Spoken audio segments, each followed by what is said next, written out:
क्या कांग्रेस पूरा वंदे मातरम गाएगी या फिर नहीं गाएगी, या इतिहास को आड़ बनाकर अपना पॉलिटिकल गेम यूं ही खेलती रहेगी? देखिए, भाजपा जिस तरीके से जितना भावनात्मक इसको बनाना चाह रही है, वो मामला उतना ही सीधा है। 15 अगस्त को इंदिरा भवन में वंदे मातरम का पूरा गायन हुआ था। इस सबसे पहले ये नोट कर लेना चाहिए कि पूरा गायन हुआ था, और उसी दौरान जो है हमारे 84 साल के मल्लिकार्जुन खड़गे साहब की जो काफी देर से खड़े थे, सोनिया गांधी जी ने उनके लिए कुर्सी मंगवाने का इशारा मात्र किया था। अब भाजपा जो ये कह रही है कि साहब उस मानवीय इशारे को भी वंदे मातरम रोकने की कोशिश बता रही है, तो मैं अब बिल्कुल इस चीज को स्पष्ट करना चाह रहा हूं कि वंदे मातरम रोका गया था तो वो क्षण दिखाइए हमें कि किस समय वंदे मातरम रोका गया था। अगर गीत अधूरा छोड़ा गया था तो उसका प्रमाण भी दिखाना पड़ेगा भाजपा को। अगर सोनिया गांधी जी ने गीत रोकने को कहा था तो उनके शब्द भी बताने पड़ेंगे भाजपा को। अगर कोई अपराध हुआ है तो अपराध को स्पष्ट घटना भी बताना पड़ेगा भाजपा को। और एक 84 साल के बुजुर्ग नेता, हमारे राष्ट्रीय अध्यक्ष के लिए कुर्सी मंगवाना कौन सा इसमें कोई राष्ट्रविरोध का कोई बात नहीं है इसमें। गोवा में क्या हुआ राहुल जी? नहीं, बिल्कुल बिल्कुल। देखिए, स्थिति जो है ये है कि ये सारी चीजें भाजपा इन सब चीजों को इस तरीके से विषय से और देश के जो ज्वलंत गोवा में क्या हुआ मैं ये जानना चाहती हूँ। चलिए, मैंने समझ लिया कि दिल्ली में क्या हुआ, कोई बात नहीं। अब मुझे ये बताइए कि गोवा में क्या हुआ। कोई बात नहीं, आपने एक से ज्यादा बार ये सवाल पूछ लिया, मैं अब उसका जवाब दे देता हूँ। देखिए, सवाल ये है कि क्या इस देश को किस और भाजपा लेकर जाना चाहिए। साहब, गोवा में क्या हुआ, मेरा ये सवाल है जो मैंने आपके मुताबिक 3 से 4 बार पूछ लिया है, तो एक बार मुझे उसके जवाब की उम्मीद है आपसे। गोवा में क्या हुआ? नहीं, अरे साहब देखिए, गोवा में क्या हुआ, जब इसको लेकर कानून बन चुका है, सदन में पास हो चुका है, हमने इसको समर्थन दिया है, सारी चीजें हैं, लेकिन कहीं कोई किसी स्टेट में अगर कोई किसी से चूक हुई है तो वो बिल्कुल देखने लायक है। जब तो हमने मतलब स्पष्ट गोवा रूप में से कांग्रेस से सदन चूक में हुई है? नहीं, अगर कोई किसी के स्तर पर चूक हुई है तो मेरे शायद वो संज्ञान में नहीं है। आप प्रवक्ता हैं कांग्रेस के, आप प्रवक्ता हैं कांग्रेस के, आपके संज्ञान में नहीं है कि गोवा में चूक हुई है या नहीं हुई है? नहीं, अरे साहब, वहां लोकल स्तर पर किसी के गायन में कोई चूक हुई हो, ये क्या मैं क्या वो मौजूद और सिर्फ 2 स्टैंजा ही गाए गए, ये गायन में चूक हुई है आपके हिसाब से? नहीं, कहीं ना कहीं कोई चूक हुई होगी, लेकिन चूंकि स्पष्ट था, पार्टी की तरफ से बिल्कुल स्पष्ट है कि मैं आपको बता दूं कि जब हमने सदन में जब इसको लेकर समर्थन दिया, खड़गे अभी जब ये कह रहे हैं, मल्लिकार्जुन खड़गे ये कह रहे हैं कि मैं 2 स्टैंजा से ज्यादा नहीं गाऊंगा, ये चूक है, ये चूक है या मनमानी है? नहीं, उन्होंने ये नहीं कहा। मैंने बयान सुना है, उनका बयान मैंने सुना है। उन्होंने ये नहीं कहा कि मैं 2 स्टैंजा नहीं गाऊंगा, ये बिल्कुल गलत आप उसको पेश कर रहे हैं। उन्होंने तो कहा कि मैंने वही वंदे मातरम गाया जो बापू ने गाया था। उन्होंने ये कहा कि मैंने वही वंदे मातरम गाया जो बापू ने गाया था, और अगर गुनाह तय करना है तो उन सब का भी करिए पहले। तो ये चूक नहीं है, ये मनमानी है राहुल जी, और ये किसी को भी समझ में आएगा। अब आप इसमें गोलपोस्ट करते रहिए, इधर उधर घुमाते रहिए। ये क्लियर इंटेंशन है कि आप लोग ये तय कर चुके हैं कि हम वंदे मातरम पूरा नहीं गाएंगे। जो राष्ट्रगीत को सम्मान मिलना चाहिए, जो अब उसे legal protection at the same time मिल चुकी है, पूरा बयान आप सुन लीजिए। आपको जिस कांग्रेसी का बयान सुनना है उससे इंटेंशन क्लियर है कि कोई चूक नहीं है, ये मनमानी है, ये जिद है, ये मोदी विरोध है।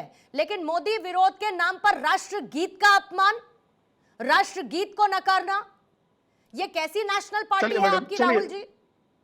चलिए, आपका प्रवचन हो गया तो मैं अपना जवाब दे दूं? नहीं तो मैं आपका प्रवचन सुन लेती हूँ। आप इतनी देर से आप ही का प्रवचन सुन रही थी साहब। मेरा तो सुना ही नहीं। नहीं, आप ही का प्रवचन सुन रही थी। आप सेंटेंस पूरा नहीं हो रहा, उससे पहले बोलने जा रही हैं। चूक है या मनमानी है?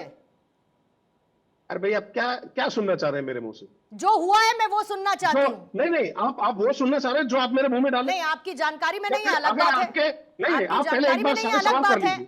अगर आपको पता नहीं है तो एक अलग बात है। आप गलत कोट करेंगे कि खड़गे साहब ने कहा कि मैं यही कर रही हूँ। आप मुझे खड़गे साहब के, आप मुझे खड़गे साहब के ये सब सुना दीजिए। सब चीजें किनारे रख देते हैं, सब चीजें राहुल जी किनारे रख देते हैं। आप पार्टी के प्रवक्ता के तौर पर ये कह रहे हैं कि कांग्रेस को पूरा का पूरा राष्ट्रगीत गाने में, इंक्लूडिंग मल्लिकार्जुन खड़गे, कोई समस्या नहीं है, आप ये कह रहे हैं? तो मैं इसे पार्टी का स्टैंड समझूंगी।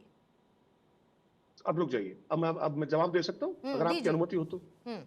देखिए, लोकसभा ने इसे जो है 30 जुलाई भाई 2026 को पारित किया और राज्यसभा में भी इसे पारित किया, और 1971 के कानून में संशोधन के जरिए वंदे मातरम को राष्ट्रगान के समान कानूनी संरक्षण देने की बात इंदिरा गांधी की सरकार ने रखी थी साहब। अगर जानबूझकर बाधा डालने पर भी इस पर 3 वर्ष का जो है सजा का प्रावधान भी हमारी सरकार ने किया था, और हमने इस विधेयक का समर्थन किया है। 15 अगस्त को जो पूरा वंदे मातरम गाया गया था, हमने विधेयक का समर्थन किया था। जब हम कानूनी संरक्षण का समर्थन कर रहे हैं, तो ये साफ है कि वंदे मातरम के सम्मान के सवाल पर हमारी स्थिति क्या है। बात यह है कि आप जो सुनना चाह रहे हैं वो मैं नहीं बोल सकता। आप जो मेरे मुंह में डालेंगे, भाजपा जो मेरे मुंह में डालेगी वो मैं नहीं बोल सकता। इतने कच्चे भी नहीं है राहुल यादव जी, आप इतने कच्चे भी नहीं है कि मैं आपसे चाहूंगी आप ये बोल दीजिए तो आप बोल दीजिएगा। आप बोलेंगे वही जो आपके मन में है, और वो भी शायद बचते बचाते बोलिएगा, वो भी शायद घुमा फिरा के बोलिएगा। इतने कच्चे नहीं है आपकी बात, मैं जानती हूँ बहुत अच्छी तरीके से। अब आप इसको किस तरीके से पेश कर रहे हैं वो तो मैं नहीं कह सकता, लेकिन साहब अब आप जिस तरीके से चीजें पेश कर रहे हैं उसके बाद आप सोचे कोई किसी तरीके से चीजें पेश ना करे तो बड़ी मुश्किल है ना।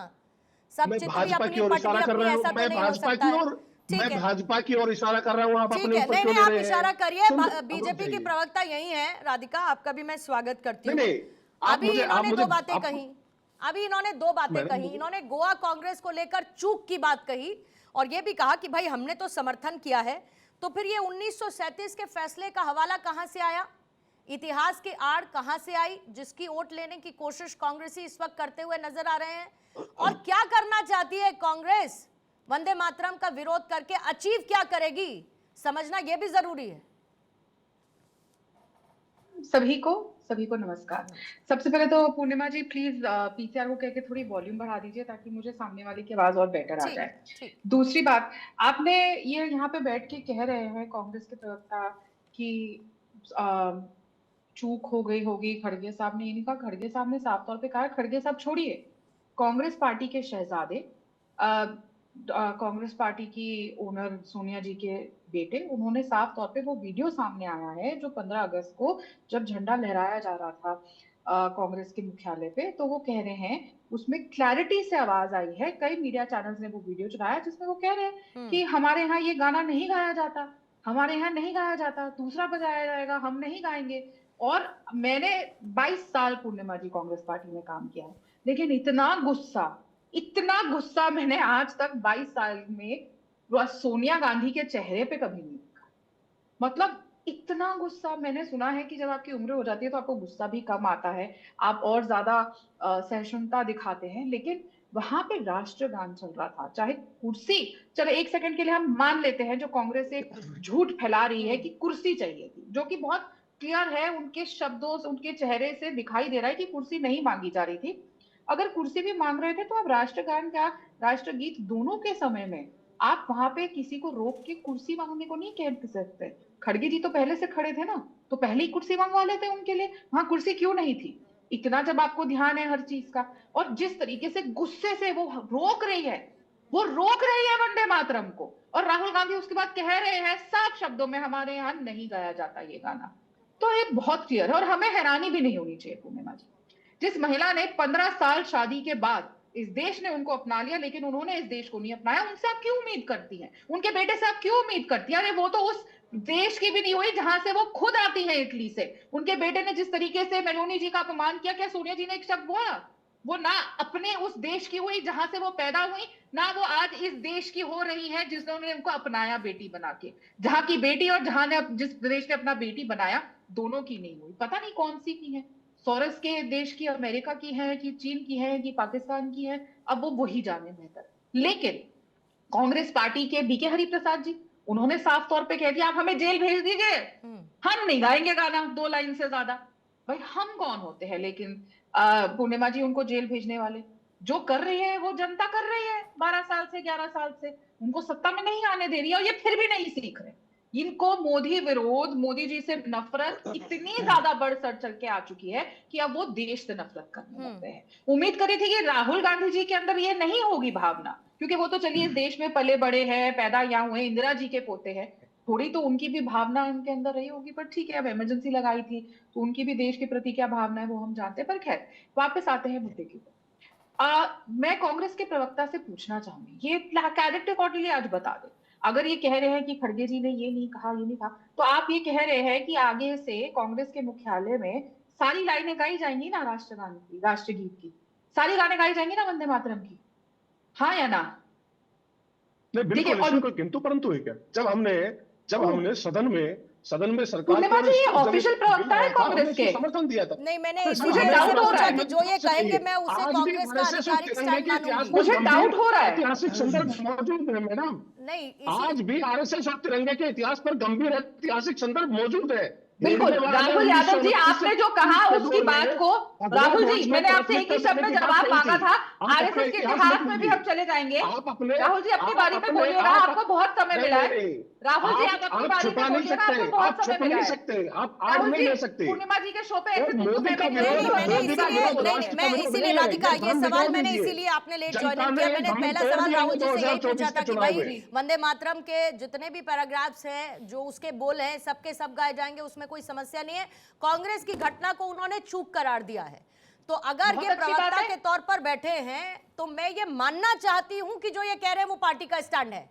लेकिन अगर फिर जब राहुल मैं ये बयानात कह रहे- देखती हूं मल्लिकार्जुन खड़गे के या कांग्रेस के बड़े नेताओं के, तो फिर कंफ्यूजन क्रिएट होता है और इसी कंफ्यूजन को दूर करना जरूरी है, क्योंकि अगर राहुल राष्ट्रगान की यादव- तरह मैं राष्ट्रगीत जवाब दे दूं, बराबर पूर्णिमा का जी। सम्मान मिलना चाहिए। इसमें कोई इफ एंड बट नहीं हो सकता है। पूर्णिमा जी, मैं अगर कांग्रेस के राधिका आधिकारिक जी का जवाब प्रवक्ता, दे दूं। राहुल जी मेरे को कंप्लीट करने दीजिए, फिर आप सारे जवाब दीजिए। ठीक है राधिका जल्दी। अगर कांग्रेस के आधिकारिक प्रवक्ता राहुल यादव जी आपके शो पे आके ये कह रहे हैं कि गोवा में चूक हुई है और इसमें कोई दो राय नहीं है, हम पूरा वंदे मातरम गाएंगे, तो दे डिजर्व दिस कि आप फाइनली इस देश के लिए, देश हित में राष्ट्र धर्म अपना निभा रहे हैं। और ठीक है। उम्मीद करती हूँ कि राहुल यादव जैसे लोगों को सोनिया जी और राहुल जी अपनी टीम में हिस्सा बनाएंगे, जो उनको थोड़ी ये सेंसिबिलिटी दे सके और ये रोक सके उनको, जब अगली बार वंदे मातरम कांग्रेस के पटल पे, कांग्रेस के मुख्यालय में गाया जा रहा हो, तो सोनिया चलिए, जी हो ऐसे गया, हाथ चलिए, हो रख गया, के मैं जवाब रोके दे ना, देता हूं, मैं और जवाब ये दे ना देता कहा जाए कि हम ये ठीक है, गाना नहीं मुझे गाएंगे। थोड़ा, मुझे बाकी पूर्णिमा जी, मेहमानों के पास भी- मैं यादव इनका जी- जवाब दे देता हूँ। यादव पूर्णिमा जी जी, थोड़ा सा मुझे समय दीजिएगा, बाकी मेहमानों से भी मैं एक एक ओपनिंग स्टेटमेंट ले लूं, फिर उसके बाद आप अपना काउंटर रख दीजिएगा।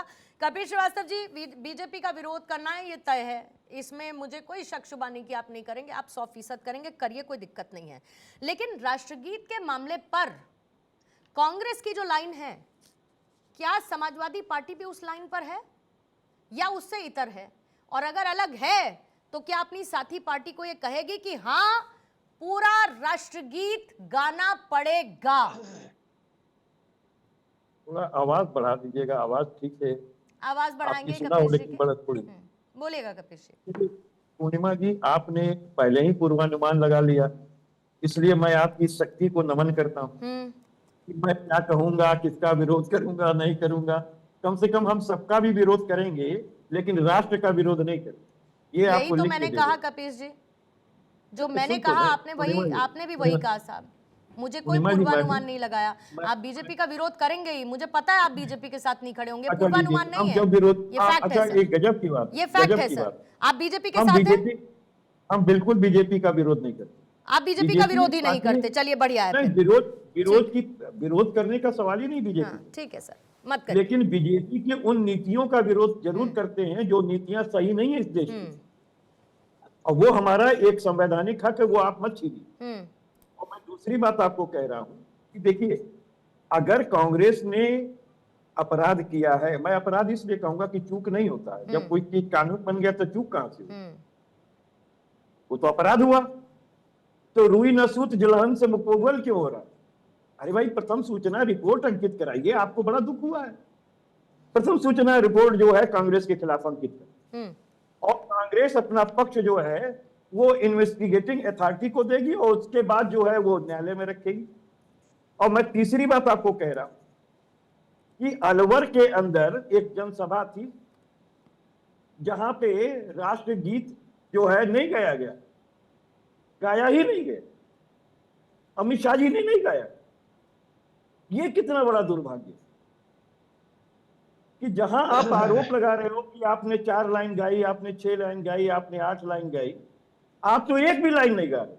और यही बता दें कि सावरकर साहब ने किस सन में गाया था, हेडगांवकर साहब ने किस सन में गाया था, आप जिसको लेके इतना हाय तौबा कर रहे हो, आप अपने पूर्वजों का बताओ कि कब गया था और कब कितनी शहादत दी थी आपके पूर्वजों ने। क्या अंग्रेजों से 60 रुपए की पेंशन उठाने वाले मां भारती के बंदे हैं क्या? आप लीलाधर वाजपेयी को अपनी गवाही से 3 साल की कैद बामुशक्कत की सजा दिलाने वाले माननीय अटल बिहारी वाजपेयी जी को भारत रत्न दिया इस देश ने। आगे उन्होंने सब कुछ सुधार लिया। मैं तो एक बात ये कह रहा हूं कि पहले तो क्षमा मांगना चाहिए कि आपने 52-54 साल तक आरएसएस के ऊपर ही झंडा नहीं फहराया, तिरंगे का विरोध किया और कहा कि ये जो तिरंगा है ये अधिनायकवाद का परिचय है। और इन्होंने राष्ट्रगान को क्या कहा, और ऑर्गेनाइजर पत्रिका में इनके मुखपत्र जो आरएसएस का माना जाता है, जिससे निकली हुई ये पार्टी है, ये इंटरटेनमेंट सॉन्ग है सर, इंटरटेनमेंट सॉन्ग। तो हम तो कह रहे हैं कि अब कानून बन गया है। रविशंकर जी इतना क्यों इधर उधर हिल रहे?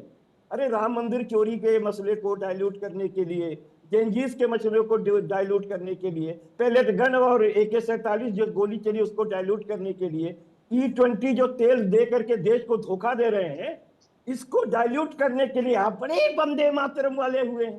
राधिका जी बैठी हैं आपके चैनल पे, मैं कहता हूं मैं खड़ा होकर के गाऊंगा, राधिका हमारी गा के सुनाए वंदे मातरम।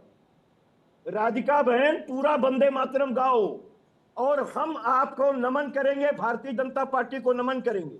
अगर आप गा देंगी तो मैं राजनीति से संन्यास ले लूंगी। चलिए गाइए कपीश जी, गाइए। आपको वंदे मातरम और उसको मिली लीगल प्रोटेक्शन और उसको वंदे मातरम को लेकर जो अब सारा क्राइटेरिया तय है, वकील है ना, सब कुछ बहुत अच्छी तरीके से पता है ना।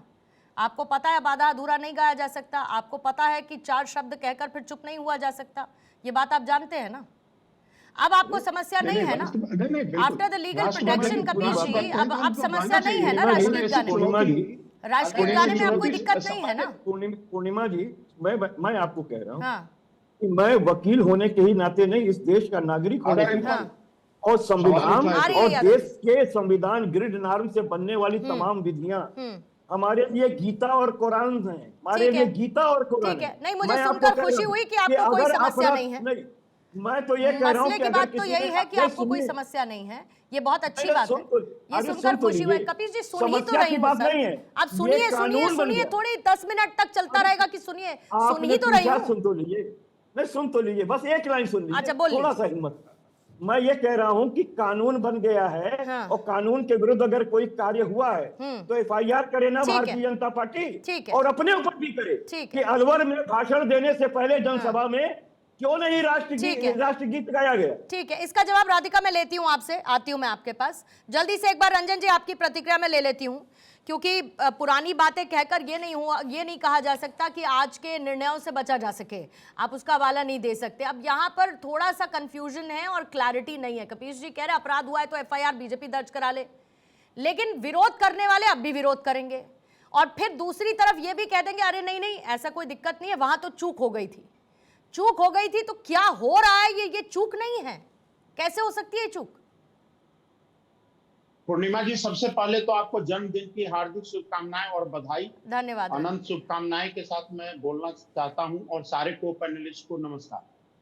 पूर्णिमा जी देखिए, बात यहाँ चूक की नहीं है, बात यहाँ सोच की है। आपके ओपनिंग स्टेटमेंट इन्हीं के राष्ट्रीय अध्यक्ष जी ने जो बोला है, मल्लिकार्जुन खड़गे साहब ने जो बोला है, वो यही बोला है कि महात्मा गांधी जी जो गाते थे वही हम गाए।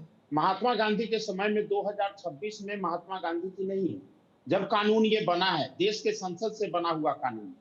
और कपीश भाई ने सही कहा कि कानून से अगर खिलवाड़ हुआ है तो FIR होनी चाहिए, लेकिन पहले ये तय कर लेना कि इनके लिए चूक है या फिर अपराध है। ये तो इनको बताना पड़ेगा ना कि चूक है या अपराध है। बात क्या है कि इनको तो दलितों के अपमान, क्योंकि जो संविधान से बनाया हुआ कानून है, संविधान कर्ता जो संविधान का निर्माण करता है, उनको इन्होंने सम्मान नहीं दिया। जब 51-52 में जब इनको आम चुनाव में यही कांग्रेस पार्टी प्रचार करके बाबा साहब भीमराव अंबेडकर को हराने का काम किया, इन्हीं के लोग को, नारायण काजलोकर जी को खड़ा कर दिया सामने।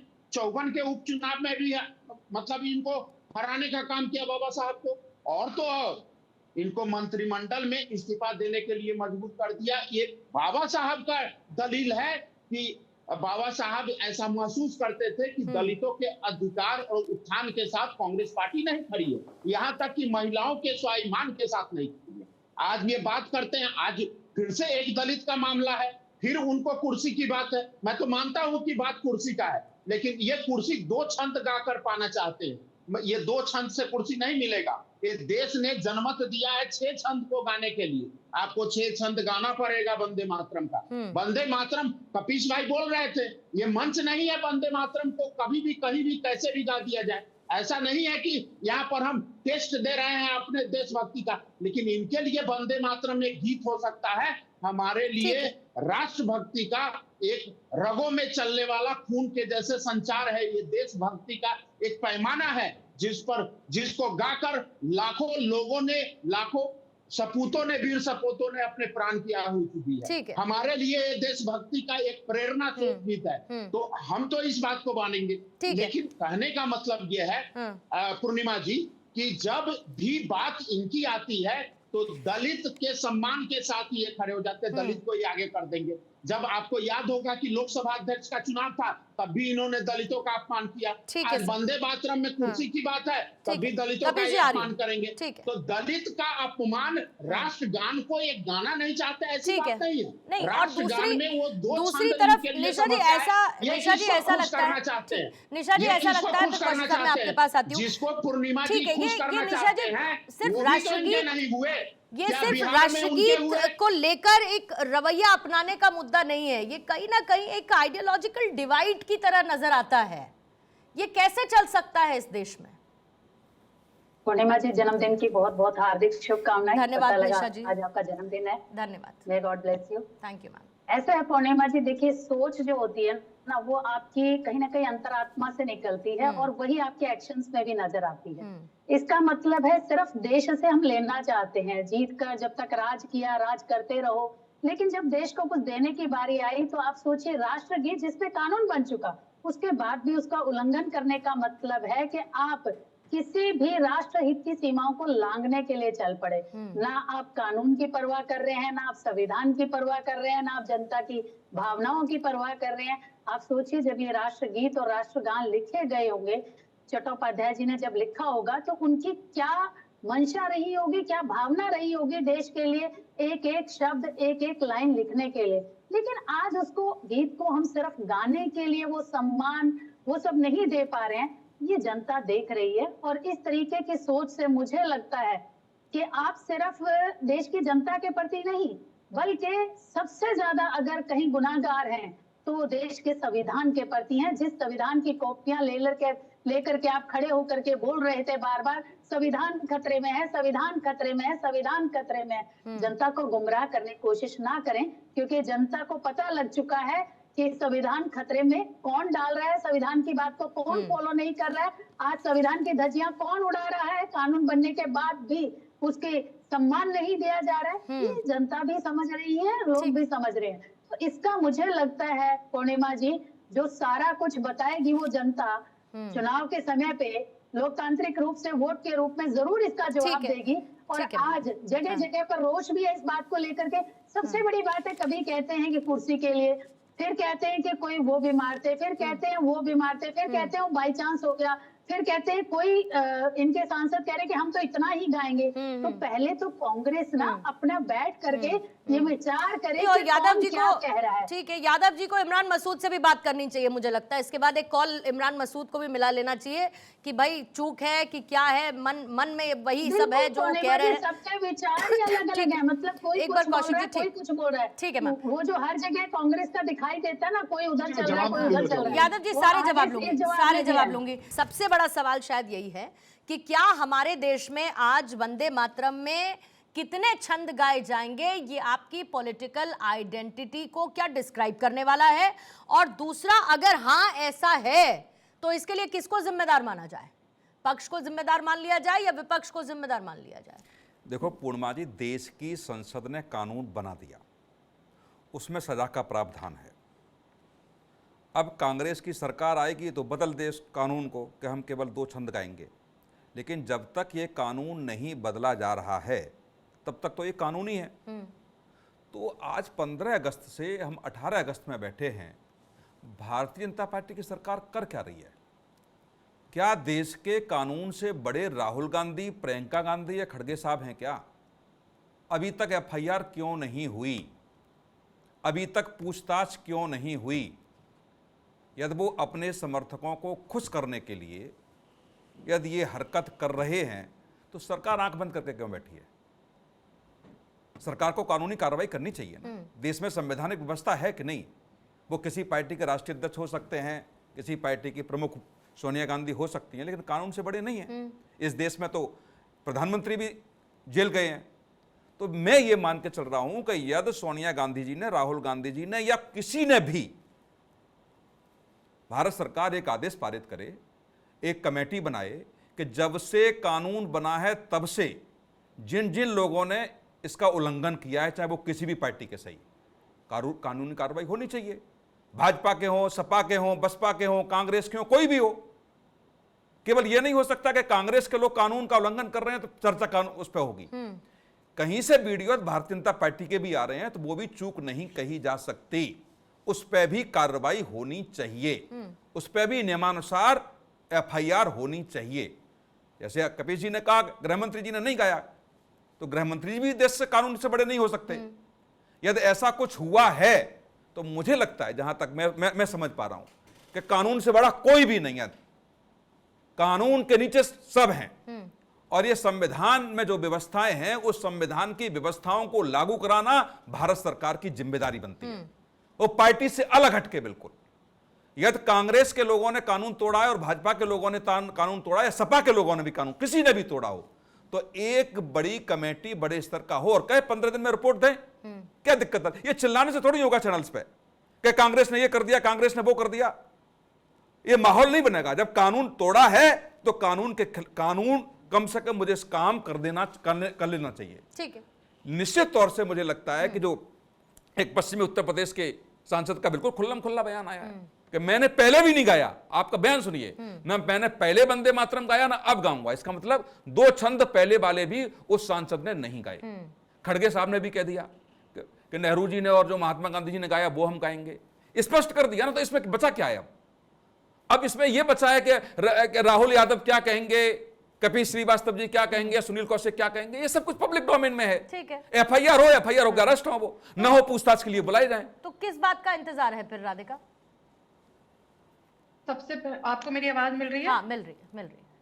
सबसे पहले तो आपको जन्मदिन की बहुत बहुत शुभकामनाएं पूर्णिमा जी। दूसरी बात, यहाँ पे एक चीज कपिल जी ने कही थी, उम्मीद करती हूँ अब 2 मिनट के समय आप मुझे देंगी और बिना टोके देंगी, और उसके बाद आप ही के शो पे आज ये अनाउंस करके जाएंगे कि अब ये राजनीति से संन्यास ले रहे हैं। मैं खड़ी होंगी क्योंकि मैं अपने राष्ट्रगीत या राष्ट्रगान गाते समय बैठ के नहीं। कोई बात नहीं, आपने गूगल कर लिया और सामने मैं इतना बड़ा गूगल कर सकती हूँ। टेलीप्रॉम्प्टर भी है इनके पास, ये मैं जानता हूँ। कपिल जी बाकी सब छोड़ दीजिए, जब बंदे कपिल जी सब छोड़ दीजिए, वंदे मातरम की बात है तो मैं भी अपनी सीट छोड़ चुकी हूँ। कपिल जी सब छोड़ दीजिए, वंदे मातरम की बात है, मैं अपनी सीट छोड़ चुकी हूँ। कपिल जी मैं अपनी सीट छोड़ चुकी हूँ। जब वंदे मातरम की बात है तो सीट छोड़ देनी चाहिए। फिर चुनौती है, टेलीप्रॉम्प्टर है, गा पाएंगे नहीं गा पाएंगे, लेकिन राधिका मैं उम्मीद करती हूँ तब मुझे ज्वाइन करेंगे, अपनी सीट छोड़ेंगे। मैं उम्मीद करती हूँ राहुल जी भी अपनी सीट छोड़ेंगे और तब मेरे पास आएंगे। उम्मीद करती हूँ मेरे पास जाएंगे। बीच में कोई नहीं, अब सबकी आवाज बंद, सबकी आवाज बंद, सबकी आवाज नीचे, सिर्फ राधिका की आवाज सुनाई देनी चाहिए, बाकी सबकी आवाज बंद। ठीक है, मैं अपनी सीट छोड़ चुकी हूँ, बाकी सब मुझे दिख रहा है स्क्रीन पर। राधिका। वंदे मातरम, वंदे मातरम, सुजलाम सुफलाम मलयज शीतलाम शस्त्र श्यामला मातरम, वंदे मातरम, शुभ्र ज्योत्स्नं पुलकित यामिनी, पुलकुसुमित ध्रुवदल शोभिनी, सुहासिनी सुमधुर भासिनी, सुखदम वददम मातरम, वंदे मातरम। वंदे मातरम। कोटि कोटि कंठ कल कल निनद कराले, द्वसपत कोटि भुज धरत खर करवाले। के बोले माँ तुम्ही अबले, बहुबल धरणी नमामि तरिणीम। मेरे को पूरा तो नहीं आता। रिपुदुदल रीम मातरम, वंदे मातरम। तुम्ही विद्या तुम्ही धर्म, तुम्ही हति तुम्ही मरम, त्वं ही प्राण तो शरीरे बहुते तुम्ही माँ शक्ति, हृदय तुम्ही माँ भक्ति। तुम्हारी प्रतिमा गरी मनियर मातरम, वंदे मातरम। त्वं ही दुर्गा दश प्राधारिणी, कमला कमल दल विहारिणी, वाणी विद्यादायिनी। नमामि त्वां, नमामि कमलं ममलां मतुलं, सुजलां सुफलां मातरम, वंदे मातरम। जय हिंद। ठीक है राधिका, लेकिन मैं फिर कह रही हूँ, नहीं एक सेकंड, अब जरा स्क्रीन पर सबको रखेंगे। एक बात का ख्याल रखा जाना चाहिए, और कपीश जी कम से come the least you could have done, सबसे कम जो किया जा सकता था सर। कपीश जी बात यहाँ पर किसी चुनौती को सुनिए। कपीश जी कुछ चीजें कपीश जी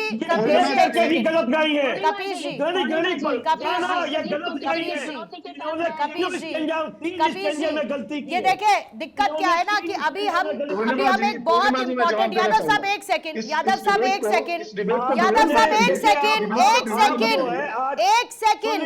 वंदे मातरम के साथ किसी भी तरीके का मजाक, किसी भी तरीके की गलती नहीं हो सकती।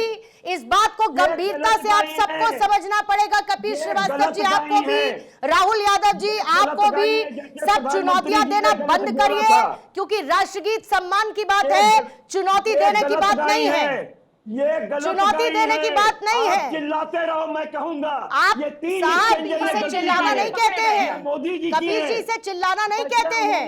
अगर आपको ये चिल्लाने जैसा दिखता है, सबसे कम चीज जो आप लोग कर सकते थे, सम्मान में खड़े हो सकते थे, सिर्फ इतना, मत होइए, कोई दिक्कत नहीं है, मत होइए आप लोग, मत होइए। लेकिन राधिका, कपीश जी एक सेकंड, लेकिन राधिका बात यहाँ पर राष्ट्रगीत को आप पूरा गा सकते हैं या नहीं गाते हैं, मुझे लगता है इन सबसे ऊपर बढ़ जाना चाहिए। आप खड़ी हुई थी, ये इन सबसे ऊपर आपको रॉ फुटेज भेजती हूँ यादव जी। कौन पूछ रहा है मुझसे? कपीश जी पूछ रहे हैं ये बात, कपीश जी पूछ रहे हैं। कपीश जी डाउट मत रखिएगा कि पूर्णिमा मिश्रा राष्ट्रगीत के गाने पर खड़ी होगी या नहीं होगी। नहीं होंगी। आपको डाउट मत रखिएगा, आप डाउट मत रखिएगा साहब, जनता पार्टी डाउट मत रखिएगा कपीश श्रीवास्तव कि पूर्णिमा मिश्रा राष्ट्रगीत के गाने पर खड़ी होगी कि नहीं होगी। डाउट मत रखिएगा, डाउट मत रखिएगा। कोई नहीं खड़ा हुआ है, आप डाउट मत रखिएगा। अब मैं आपको अगर कहूं कि अब आपको दिखाई ही ना पड़े, जो देखना ही नहीं चाहता उसको क्या दिखाई पड़ेगा कपीश श्रीवास्तव जी? आपको भी नहीं दिखाई दिया, जिसको जो देखना ही नहीं चाहता उसको क्या दिखाई पड़ेगा? आपको भी नहीं दिखाई। टीआरपी का वक्तव्य आ गया आपका, अब रुक जाइए, आपको भी नहीं दिखाई दिया। इस विषय को डिरेल मत करिए। एग्जैक्टली कपीश जी सुनिए, पहली बात तो पूर्णिमा मिश्रा को या इस देश के किसी भी नागरिक को, कपीश श्रीवास्तव को पहले तो प्रूफ करने की जरूरत नहीं है कि वो खड़ा हुआ कि नहीं हुआ। यहाँ पर मेरी पूरी टीम मौजूद है, यहाँ पर मेरी पूरी टीम मौजूद है, और ओपन चैलेंज करती हूँ आपको कि अगर एक सेकंड कम भी पूर्णिमा मिश्रा बैठी रह गई हो राष्ट्रगीत के गाए जाने पर, राष्ट्रगीत के गाए जाने पर पूर्णिमा मिश्रा नहीं बैठी रह सकती, और ये बात किसी को मुझे बताने की जरूरत नहीं है। पूछने वाली कौन होती है? आप कपीश श्रीवास्तव से पूछने वाली कौन होती है?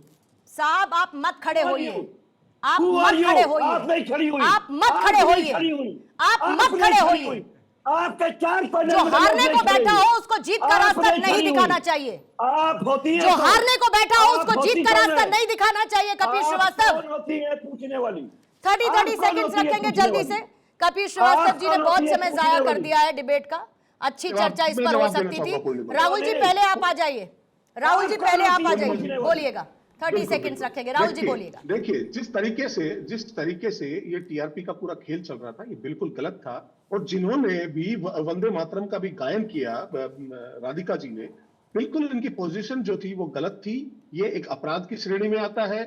जो इस तरीके से इन्होंने जो अपनी पोजीशन रखी थी, वो कमोबेश इन्होंने आरएसएस के ध्वज प्रणाम की पोजीशन रखी थी। मैं इसके बिल्कुल भी इसके पक्ष में नहीं हूं कि यहाँ ये इसका गायन होना चाहिए था। सपा के प्रवक्ता की बात को भी मैं इसको ठीक नहीं मानता कि उनको इस तरीके की चुनौती देनी चाहिए थी। डिबेट का विषय नहीं है यहाँ पर, ये गंभीर चीज है और गंभीर विषय है।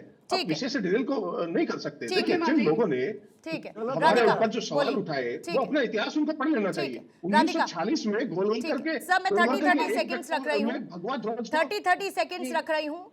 जो जितना इस डिबेट को डिरेल कर सकता था उसने उतना डिरेल कर दिया, जितना समय जाया करना था कर चुका है। राधिका, पूर्णिमा जी यहाँ पे बैठे में राहुल यादव डॉक्टर साहब गाड़ी से नहीं उतरे, खड़े नहीं हुए।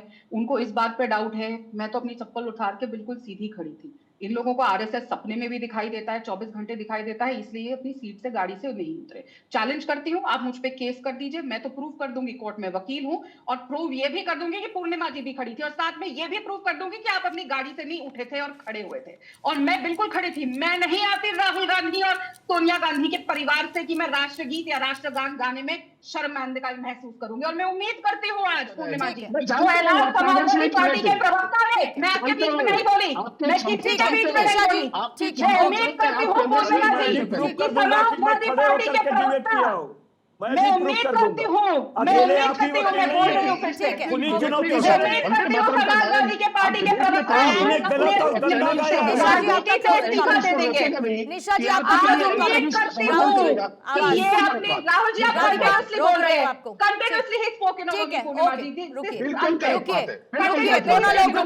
निशा जी, आपका क्लोजिंग कमेंट। ठीक है निशा जी। पूर्णिमा जी, मैं एक सेना के सैनिक की बेटी हूँ। मेरे पिताजी आर्मी में थे, और ये सम्मान हमें जन्म से नहीं, खून के अंदर बसा हुआ है कि हम अपनी धरती के प्रति, हम अपने भारत भूमि के प्रति, हम अपने देश के प्रति हमारा क्या समर्पण होना चाहिए, क्योंकि हम अपने देश को सर्वस्व न्यौछावर करने वाले लोगों में से है। लेकिन जहां तक बात है इनकी, जो इन्होंने इस तरीके से चैलेंज किया, इनको ये पता होना चाहिए ऐसी बातों का चैलेंज करना ही अपने आप में राष्ट्रगीत और राष्ट्रगान का अपमान करना है। इस तरीके का अपमान बर्दाश्त नहीं किया जाना चाहिए। क्या ये यहाँ पर ये चैलेंज कर रहे हैं? रंजन जी, देखिए, मुझे लगता है पूर्णिमा जी कि कपीश भाई को थोड़ा संयम बरतना चाहिए। यहाँ पर ये जगह नहीं था जहां पर मैंने पहले भी बिल्कुल बोला नहीं, कि ये नहीं। बात ये नहीं है कि आप गा पा रहे हैं कि नहीं गा पा रहे हैं। 140 करोड़ जनसंख्या में मुझे नहीं लगता नहीं गा सकते, लेकिन सम्मान में बस खड़े हो सकते हैं, नहीं भी गा पाते होंगे। सम्मान कर सकते हैं। करना एक अलग चीज है। सम्मान जरूर करनी चाहिए थी, उनको खड़ा होना चाहिए था, उनको इस बात को सबूत देना चाहिए था देशभक्ति के लिए, क्योंकि जितने भी सैनिक है, वो सैनिक हो सकता है कि वंदे मातरम के 6 छंद न गा पाए, लेकिन वो अपने प्राण की आहुति दे सकते हैं। मैं बियॉन्ड जा चुकी हूं अपने समय देशभक्ति के सबूत। ठीक है कबीर जी, 30 सेकंड्स।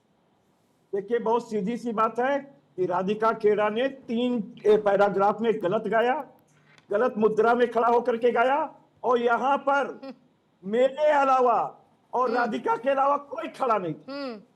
अच्छा, मैं प्रूव कर दूंगा कि मैं खड़ा था। मुंगेरीलाल के हसीन सपने, कपीश जी के हसीन सपने। आप केस करो, मैं साबित करूंगा। जो लगातार बीच में बोलते रहे, एक सेकंड को शांत नहीं हुए। कपीश जी कह रहे हैं ऐसा। मैं आपको कह रहा हूं, अरे कपीश जी, आपको भाजपा का आज मुझे लगता है कि loudest joke of the day है जो कपीश श्रीवास्तव ने अपने अनुमान कर लेंगे कि loudest joke of the day. गलत बोल रहा है। ठीक है कौशिक साहब, जन्मदिन के दिन आपको करना चाहिए था पूर्णिमा। ठीक है, देखो, कपीश जी वरिष्ठ व्यक्ति हैं, बड़ा सम्मानित प्रवक्ता हैं। हम लोग स्टूडियो में हैं, कपीश जी, पूर्णिमा जी भी खड़ी हुई, मैं भी खड़ा हुआ। ऐसा नहीं कि हम 1 सेकंड लेट भी खड़े हुए, लेकिन अब वरिष्ठ प्रवक्ता होने के नाते केवल मैं समाजवादी पार्टी की बात नहीं कर रहा, कांग्रेस के प्रवक्ता भी खड़े नहीं हुए और आरजेडी के भी प्रवक्ता खड़े नहीं हुए, एलजेपी के प्रवक्ता भी खड़े नहीं हुए, खड़े चारों लोग नहीं हुए। तो ये कम से कम वो गलत गाएंगी, सही गाएंगी, क्या उनका खड़े होने का तरीका होगा, ये बाद का विषय है। लेकिन जब वंदे मातरम शुरू हो गया तो उसके सम्मान के लिए खड़ा होना बहुत, वैसे तो ये नहीं होना चाहिए था, लेकिन यदि शुरू हुआ तो तो खड़ा निश्चित तौर से खड़ा होना चाहिए ठीक था, है। सम्मान सबको करना चाहिए ठीक था। है, ठीक है। और अपने अपनी सम्मान नहीं किया है। अपनी हम अपनी तो खड़े भ्रांतियों को होकर किनारे सम्मान रखते मांगिए। हुए वंदे मातरम और मैं कह रहा हूँ कि अगर पूर्णिमा जिसको जी, एक लगता है सेकंड। मैं खड़ा नहीं पूर्णिमा जी, हूँ, मुझे अपनी बात कपिल कहने दीजिए। वो मुझ पर कपिल केस जी, करे, मैं कपिल उसका जी, बात कहने बोलूंगा। दीजिए। मैं फिर इस बात को दोहरा रही हूं कि टीवी डिबेट पूर्णिमा जी। इसका मंच नहीं हो सकता कि आप किसी को बोलिए कि पूरा वंदे मातरम गाकर दिखाए। अरे मैं पहले कह हो दूंगा, गया पूर्णिमा साहब, जी, जितना एक करना सेकंड। था बटोर ली पूर्णिमा क्लिप्स, जी। डाल ली अपने सोशल मीडिया पर, वाहवाही बटोर ली। पूर्णिमा जी, ये अब नहीं हो पूर्णिमा सकता जी, है, 2 सेकंड के लिए। पूर्णिमा ये जी, नहीं हो सकता है। पूर्णिमा जी इनको बोलिए, मैं अगर पूर्णिमा कह जी इनको दूं कि बोलिए, कुआं मेरे से में कूद माफी जाओ मांगे, तो- मैं खड़ी हुई थी। ठीक है,